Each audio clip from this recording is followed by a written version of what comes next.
ayca bu baaxee ñu dem mbokk internet yi ñu ngi leen nuyuwaat bu baax di leen ziara di leen jaajëfal bu baax a baax di souhaiter ñëpp nag bon dimanche di leen ñaanal yàlla defal ñëpp tawfeex mel ni ñu ñëw suñu actualité sport ak Xel bu Sell TV tey nag ñu ñëw ci wàllu làmb ak li ci aju waxtaane benn champion mu def benn sortie démb jàkkaarloog suñu benn confrère mu mel ni muy kan Zarko. démb sorte bi mu def biñ ko laajee mu ni man de bi may dama bàyyi woon làmb dem biti réew yàgg fa lool waaye bu ma jëlee édition ñëwaat ci làmb ji xam ne am naa ci place ak supporter yi mu fi am bi mu ñëwee macha allah gis ngeen performance yi mu fi def mu nekk athlète di champion ndax bi mu ñëwee jëlul ay mag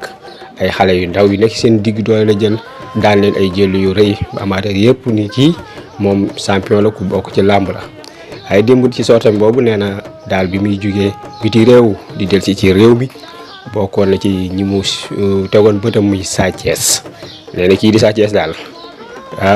te xam ngeen di Sa Thiès tamit bëri na fan yi ak Eumeu Sène daan ko waaye Zarko nee na bu fekkoon moo daan Eumeu Sène moom du wax samay wax waaye nee na comme nag Eumeu Sène da koo daan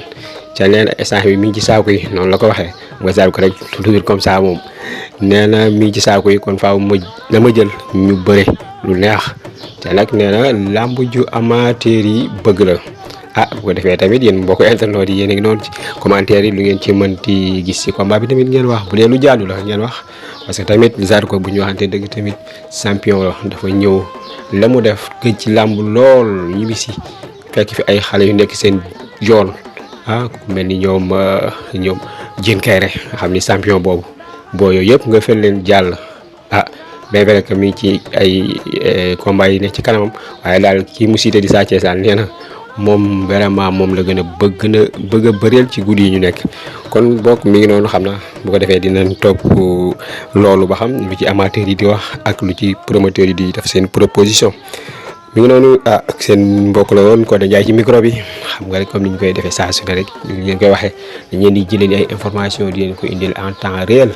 ndax télé askan bi la bu ko defee mi ngi noonu ñu ngi leen di jaajëfalaat bu baax a baax a baax